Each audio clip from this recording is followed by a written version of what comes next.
a reflection on giving. A topic I discovered to my discomfort, fraught with conflicting emotions. Why?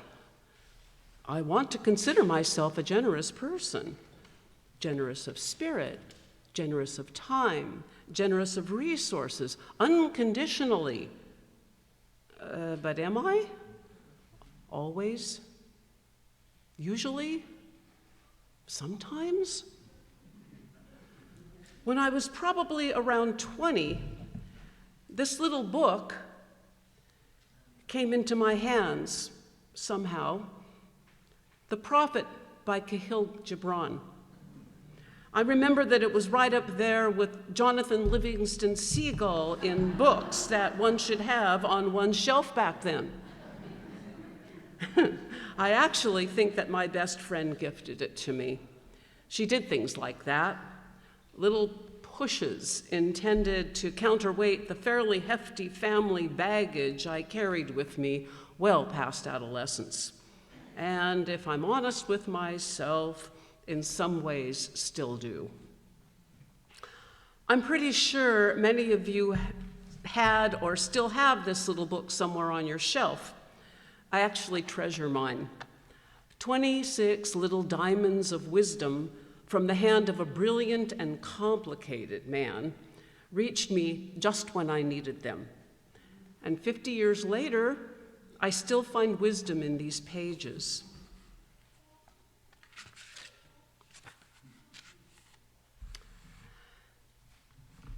Then said a rich man, "Speak to us of giving." And he answered, "You give but little when you give of your possessions. It's when you give of yourself that you truly give."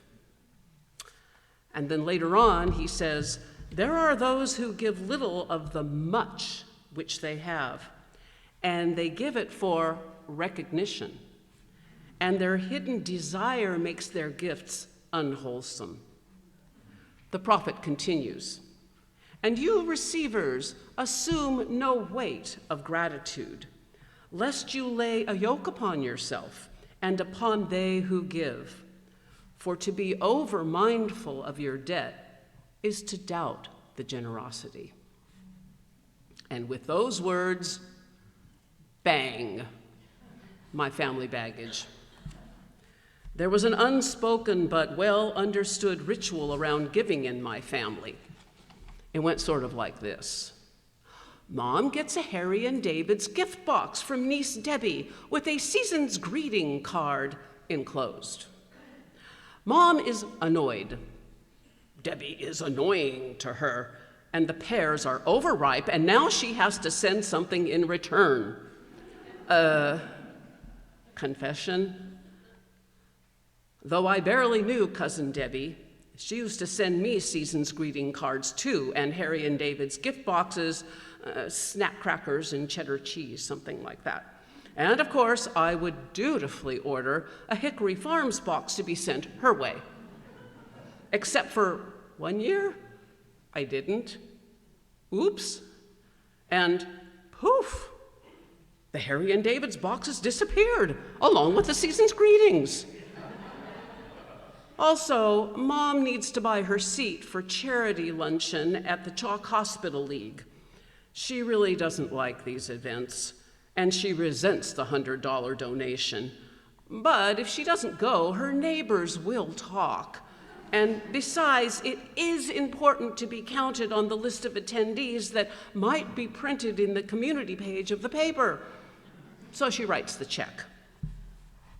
Giving was transactional and very bound up in appearances, obligational giving. This played out in the fabric of our daily lives. Giving of time or treasure came with an expected return of recognition, an overt expression of gratitude. Gifts were not free of charge. My mother did her best, but the scars of her own upbringing stayed with her until the very end. Relationships were transactional. Keeping up appearances was essential. receiving a compliment or an unsolicited gift was uncomfortable. It required reciprocity. I'm not sure my mom ever really felt worthy of simply receiving, nor really comfortable in simply giving. So I think about my own journey of giving and receiving. It's actually been reassuring and kind of gratifying to do some soul searching for this reflection. I spent time rereading the prophet's words on giving until I felt them sink in a bit. And I get it. I think I've broken the chain. I do find joy in giving, especially of myself.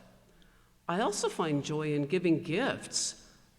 I am no pillar of altruism, but I'm working on the practice of being able to give selflessly, no transactions involved, just because I want to.